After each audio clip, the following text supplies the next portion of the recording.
एक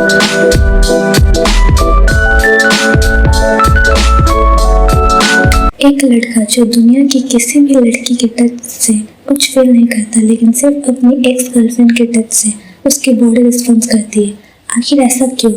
और इसी वजह से वो उससे एक ऐसी रिक्वेस्ट करता है जो सुनते ही कोई भी शॉक हो जाए। आज हम एक्सप्लेन करेंगे जापानीज ड्रामा काका फू काका की पूरी कहानी।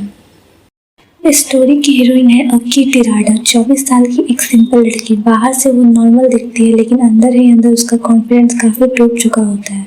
वो अपने बॉयफ्रेंड के साथ लिव इन रिलेशनशिप में रहती है और सोचती है कि अब उसकी लाइफ सेटल हो जाएगी, लेकिन एक दिन सब कुछ बदल जाता है। अक्की अपने ही बॉयफ्रेंड को किसी और लड़की के साथ देख लेती है। उसका बॉयफ्रेंड उससे चीट कर रहा होता है। उसी वक्त अक्की बिना कुछ सोचे घर छोड़ देती है और अब उसके पास ना घर है फ्यूचर का कोई प्लान। मजबूरी में वो एक शेयर हाउस में शिफ्ट हो जाती है, लेकिन जैसे ही वो शेयर हाउस का दरवाजा खोलती है, उसके सामने खड़ा होता है उसका स्कूल टाइम का पहला प्यार, टोमियो होंक्यो। वही लड़का जिसे वो कभी बहुत प्यार करती थी, लेकिन होंक्यो अब पहले जैसा बिल्कुल नहीं रहा। अब वो एक फेमस नॉवेलिस्ट है, शांत, इमोशनलेस और लोगों से दूर रहने वाला इंसान। शुरू में दोनों ऑकवर्ड फील करते हैं, पुरानी यादें दोनों के दिमाग में वापस आ जाती है, लेकिन होंक्यो के पास एक ऐसा सीक्रेट होता है जो अक्की ने कभी इमेजिन भी नहीं किया था। कुछ दिन बाद होंक्यो अक्की को बताता है कि पिछले 2 साल से वह एक साइकोलॉजिकल प्रॉब्लम से सफर कर रहा है। उसकी बॉडी किसी भी लड़की के टच पर रिस्पॉन्स नहीं करती। डॉक्टर, मेडिसिन, हर चीज़ ट्राई कर चुका है, लेकिन कोई फायदा नहीं हुआ। और फिर एक दिन उससे पता चलता है कि सिर्फ अक्की के टच से करती है। यह बात सिर्फ होंक्यो को ही नहीं, बल्कि अक्की को भी शॉक कर देती है। इस वजह से होंक्यो अक्की से एक अजीब रिक्वेस्ट करता है, क्या तुम मेरे साथ सिर्फ कडल करके सो सकती हो? वो साफ कह देता है, मुझे तुमसे फिजिकल रिलेशनशिप नहीं चाहिए, बस तुम्हारे पास रहने से मेरी प्रॉब्लम कम हो जाती है। अक्की पहले गुस्सा हो जाती है, उसे लगता है होंक्यो पागल हो गया है, लेकिन जब अक्की होंक्यो को हेल्पलेस देखती है तब वो मान जाती है। अब हर रात दोनों एक ही बेड पर सिर्फ कडल करके सोते हैं। यह उन दोनों का सीक्रेट बन जाता है, लेकिन धीरे धीरे सिर्फ बॉडी ही नहीं, दिल भी रिएक्ट करना शुरू कर देता है। शेयर हाउस का ऑनर टाइची हैस इन दोनों को ऑब्जर्व कर रहा होता है। हैस एक केयरिंग और मैच्योर इंसान है। उसे लगता है अक्की खुश नहीं है।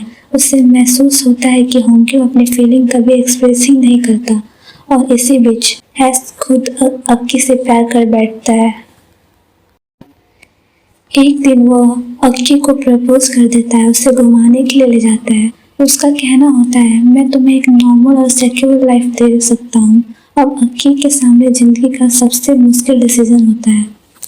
एक तरफ होंक्यो जिसे वह प्यार करती है, लेकिन जो कभी अपनी फीलिंग नहीं बताता, और दूसरी तरफ हैसी जो उसकी रिस्पेक्ट करता है, उसका ख्याल रखता है और उसके साथ फ्यूचर बनाना चाहता है।